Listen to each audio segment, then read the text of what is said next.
For billions of years, it had orbited the Sun, a large asteroid, at least 10 kilometers in diameter, and perhaps as much as 80. Its path always thrown askew by the chaos of the early solar system. And bit by bit, the wobbles in its orbit compelled it ever closer to the distant blue-green world we now know as Earth. Though the Earth of that time, some 66 million years ago, was in many ways an alien place, and much of it would have been unrecognizable to modern humans. The wandering asteroid was drawing ever closer to a primitive world full of strange plants, insects, and fungi, many of which no longer exist, not even in the fossil record. Only our planet's oxygen and the water of its seas that made it unique among the planets might be something that we present humans would find familiar. In that era, Earth was a pristine gem, teeming with life, unspoiled and prolific. Had there been intelligent life at the time, I have no doubt that to it would have seemed impossible that this eternal and stalwart garden could perish in an instant. Earth is a large terrestrial planet, and once the asteroid was captured by her substantial gravity, it began to fall, pulled inexorably toward a moment, an event which would change the course of life forever. An entire lineage of evolution would be wiped out. Earth herself would find herself for a long time at the brink of death, the extinction of all things. If any creatures at that time had had even a modicum of awareness, I imagine they must have perished in despair, for it must certainly have seemed like the end of the world. So the immense asteroid fell, and it is believed to have impacted the Yucatan Peninsula near Chicxulub, though given the drifting of continents and the changing of land masses, what it looked like then would barely be recognizable now. And when that great fireball struck the land, life as this world once knew it came abruptly and with finality to an end. Who would have guessed, amidst the ash, that in the immeasurable future, a new creature would evolve to walk upright, become sentient, and look around this ragged world that had survived so much, its one and only home in all the universe, and do worse.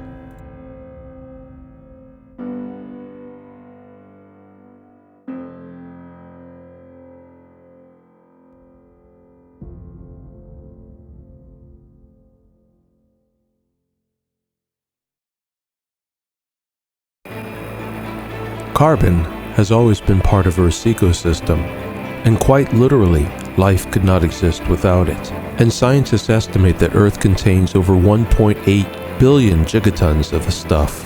That's a very large number, though it is only 0.1% of Earth's mass. But it has a way of finding its way to the surface, often by way of volcanic activity. In fact, for as long as Earth has existed, volcanic activity has been the primary means by which carbon has worked its way to the surface, and volcanoes bring an average of 0.28 to 0.36 gigatons of carbon dioxide to the atmosphere annually, with exceptions being occasional periods of peak volcanic activity and the odd meteor or comet strike.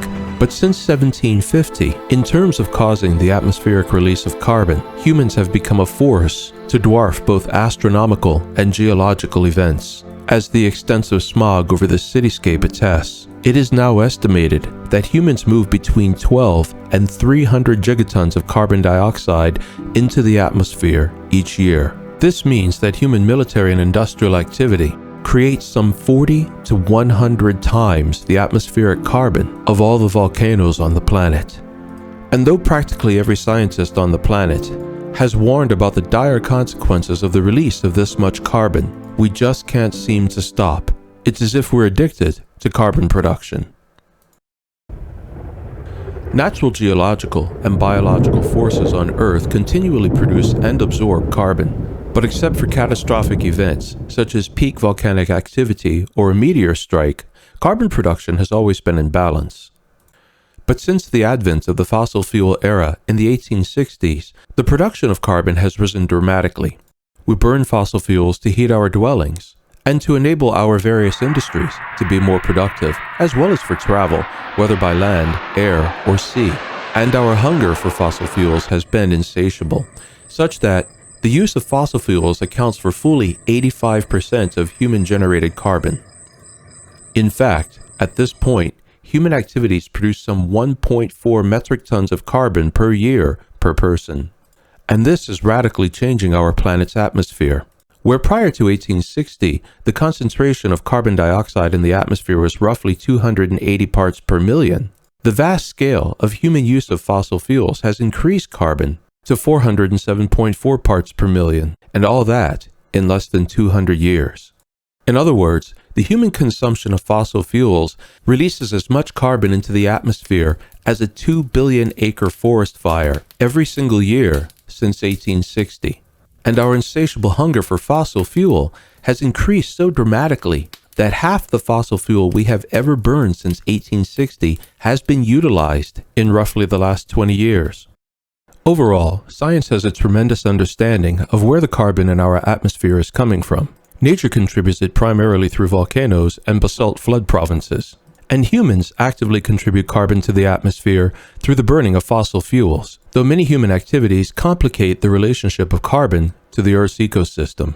For example, clear-cutting forests and destroying natural settings to create urban areas handicaps the ecosystem's ability to reabsorb all that carbon. Other gases such as methane also contribute to the greenhouse effect, but carbon dioxide is the most abundant, and a relatively light gas, it is also the longest lived in the atmosphere. Earth's atmosphere also contains a tremendous amount of water vapor, which also serves as greenhouse gas, but carbon dioxide absorbs different wavelengths of thermal energy, causing it to add to the greenhouse effect in new and catalytic ways, such that carbon dioxide, while technically only a trace gas in our atmosphere, contributes fully 2/3 to the greenhouse effect.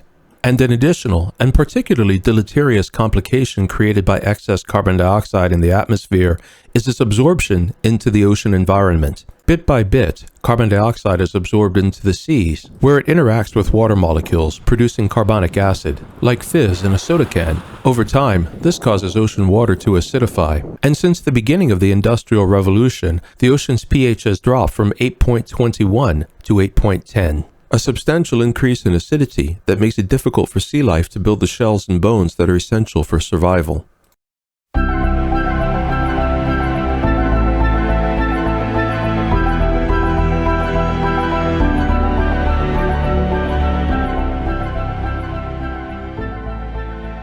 At this point, it is beyond doubt that the carbon produced by human activities is the primary culprit behind climate change. What scientists need to understand at this time is the complex relationship between carbon and air, land, and sea. If this relationship could be better understood, it could provide clues regarding how to adapt to as well as mitigate the effects of climate change. To address this monumental task, NASA has launched the Orbiting Carbon Observatory 2. Plants thrive by engaging in a process called photosynthesis, in which they absorb sunlight, soil-borne nutrients, and carbon from the atmosphere, which they metabolize into sugars. Primarily, plants absorb blue light, and in the course of the photosynthetic process, they emit yellow and red light. The Orbital Carbon Observatory 2 is able to observe this luminescence, which is invisible to the human eye, but this will provide hard data regarding just how much carbon plants are able to absorb, and the full extent of the project is ultimately to understand the seasonal waxing and waning cycles of carbon, as well as the potential for carbon sinks to absorb it. Elsewhere in the world, other scientists are also invested in studying carbon. The Deep Carbon Observatory is a collaboration between some 1,000 scientists who are striving to understand the movement of carbon locked deep within the Earth and how it interacts with the surface world.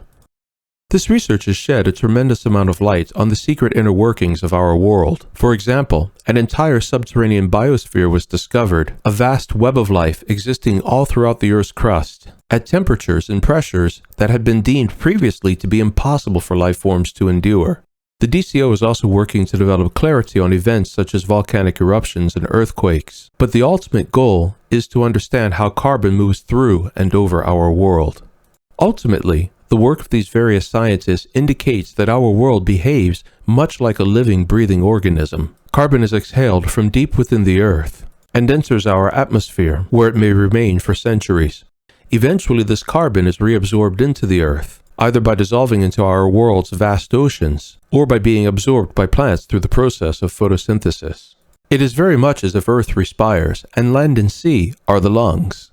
In the ocean, this carbon may eventually become part of the molecules of life forms. and thereby slowly work its way back to the ocean floor. And as oceanic tectonic plates move slowly across geological ages, eventually that carbon is subducted back beneath the surface of the Earth.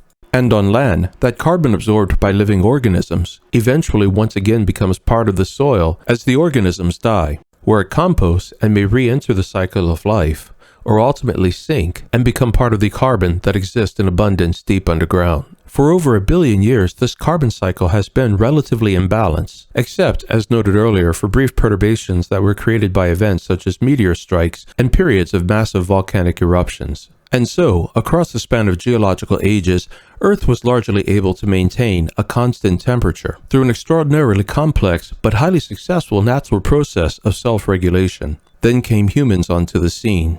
While physically, we humans are far from the most imposing creatures to ever have evolved on this planet, not being exceptionally strong, nor fast, nor agile, nor having yet any exceptional senses.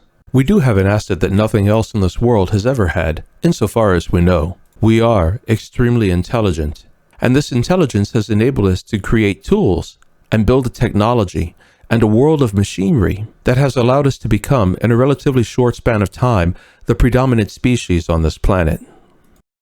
Chances are, we evolved in tropical regions of the world, and our ability to master fire and related technologies has allowed us to push into environments where we don't naturally belong. Our intellectual prowess has also allowed us to change the environment around us, altering forests, fields, even deserts to become ecosystems that we consider more suitable.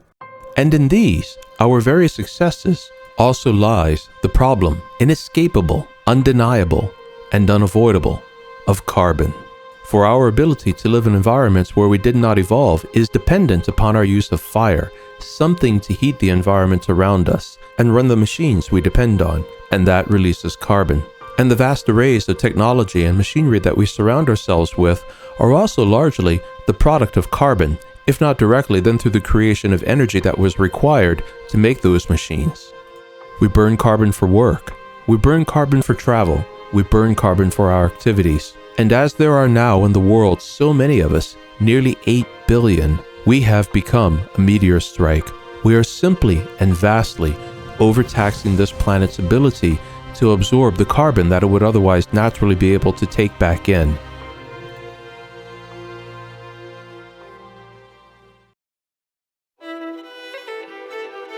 From frozen worlds far from the nearest star, to life-bearing terrestrial planets, galaxies upon galaxies away. This essential and most curious element, carbon, is the fourth most common element in the entire universe, and it exists in abundance from the very edge of the universe to the rings of worlds struck by shattered moons.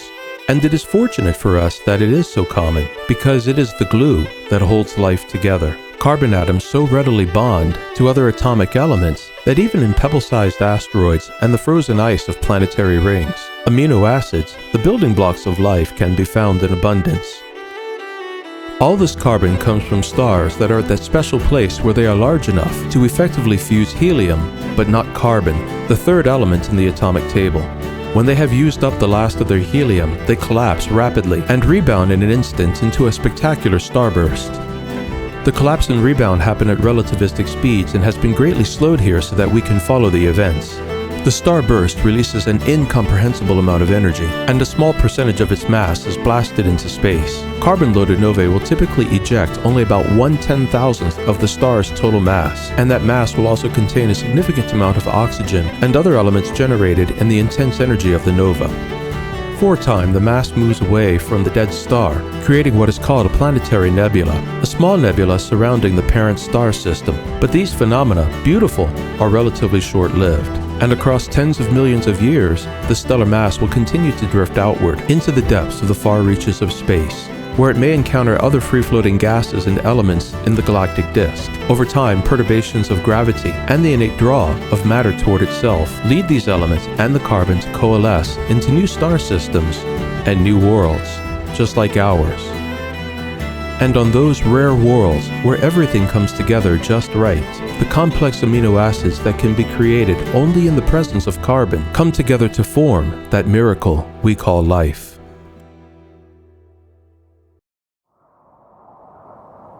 Because carbon is a light element that can readily bond with all kinds of other molecules, it doesn't tend to sink deep below the Earth. Rather, it resides in the atmosphere, in the seas, and in the crust. And life needs carbon. Plants draw it directly out of the atmosphere and use it in the process of photosynthesis, and it comprises nearly 20% of the substance of both animals and plants. So carbon, like water, is one of those things we really cannot live without. But it's easy enough to drown in water, and likewise, as much as we may need carbon, it must exist in a delicate balance with life. And if it goes out of balance, all too easily, the system can burst. It is, above all, our endless thirst for energy that leads humans to generate so much more carbon than the ecosystem can reabsorb safely.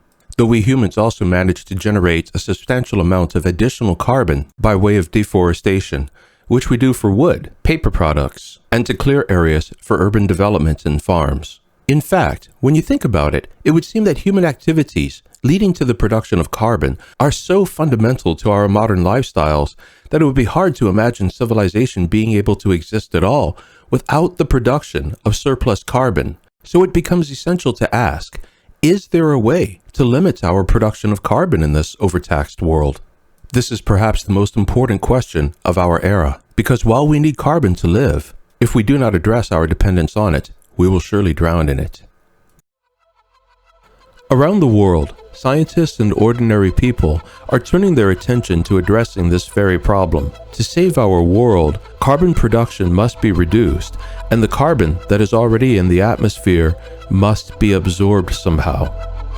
New forms of energy production are being researched, and low to zero carbon emission modes of transportation and means of moving cargo are being developed. Passive energy sources such as wind and solar hold considerable promise, though fusion and hydrogen power may be the great hope of the future.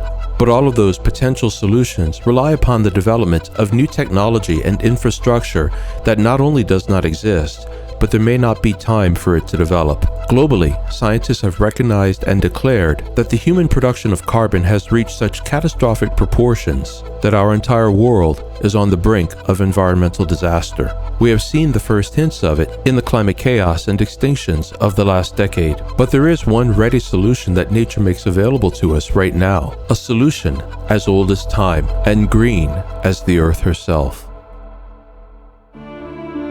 Deep Carbon Observatory and NASA scientists are in agreement. A forest is a natural carbon sink, and while the ocean absorbs far more carbon, a forest is a far better option. This is because when carbon is dissolved into the sea, it acidifies the water, leading to the bleaching of coral reefs and the death of other life. But trees, in concert with their fungal partners, beneficially utilize carbon dioxide by absorbing it directly from the atmosphere and converting it into carbohydrates and cellulose. And this carbon, once removed, is held locked in wood, and much of it is eventually sequestered below ground. In October 2018, a collaboration of scientists from the Intergovernmental Panel on Climate Change released a damning report about the state of the planet, noting that humans have driven carbon dioxide levels to over 400 parts per million, higher than any natural force has driven them in the last 800,000 years. We are now pushing our planet beyond the brink of even what dinosaur-devastating asteroids have done. And regardless of repeated warnings by scientists, those countries which are heavily invested in the fossil fuel industry have resisted bringing about changes to what is the fossil fuel cash cow. And many corporations in the oil, gas, and fossil fuel industries are heavily invested in disinformation operations aimed squarely at swaying the opinions of an uninformed public. And all too often, this has gone on with the blessing and even the encouragement of government forces. While the scientists note that we will need to change how we derive energy, obtain paper, and build, while new technologies are in development, there is a solution. Not a complete solution, but one that can help immensely. Around the world, an area roughly the size of the continental USA could be reforested. And when those forests are mature, they could annually sequester as much as 225 billion tons of carbon dioxide in addition to what the world's present forests are doing. Meanwhile, other scientists have pointed out that mature forests sequester carbon dioxide much more effectively than immature forests. So it is important to stop seeing the forest as a resource to be clear-cut over and over again, leaving it in a perpetually dysfunctional state of immaturity. But time is running out, As climate change continues to charge superstorms around the world, and global warming continues to contribute to desertification, there is only so long to establish these forests and allow them to become effective. Because not only do forests need to be mature to effectively sequester carbon dioxide, they also need to have adequate rain. Though there is a benefit in the current warming trend that we might anticipate, in that if such forests are established quickly, warm, wet woods sequester carbon dioxide most effectively of all. Around the world, various industry stakeholders refer to the forest as a resource and want to establish their profit share in it. But in truth, the forest, all forest, is a resource that belongs to all humanity, and it is the great lungs of the planet that have played a key role in preserving our atmosphere and our oceans. Worth far more than money, far more than a mere and ephemeral contribution to the economy. The forests of this planet are key to life itself. We can share in their benefits and prosperity, but above all, we need them to live with carbon. Carbon is inescapable. Carbon is part of us. It is in fact part of all living things, at least on this planet. But as with so many things in life, whether or not it is good for us or destroys us depends very much on whether we live in balance with it. And ultimately, to address our species-wide addiction to carbon production, we will need new technologies to address the demands of construction, energy, and food production. As well, we will need to look at putting aside our dependence upon paper products and switching to an e-world, one of electronic documentation. But these are radical transformations, and they will take time. What can potentially buy us that time is re-establishing the world's forests and letting them grow strong and healthy. This would save our planet's biodiversity, reduce the process of acidification of the oceans, and give us a cooler, greener, cleaner world for today, tomorrow, and all our children's tomorrows.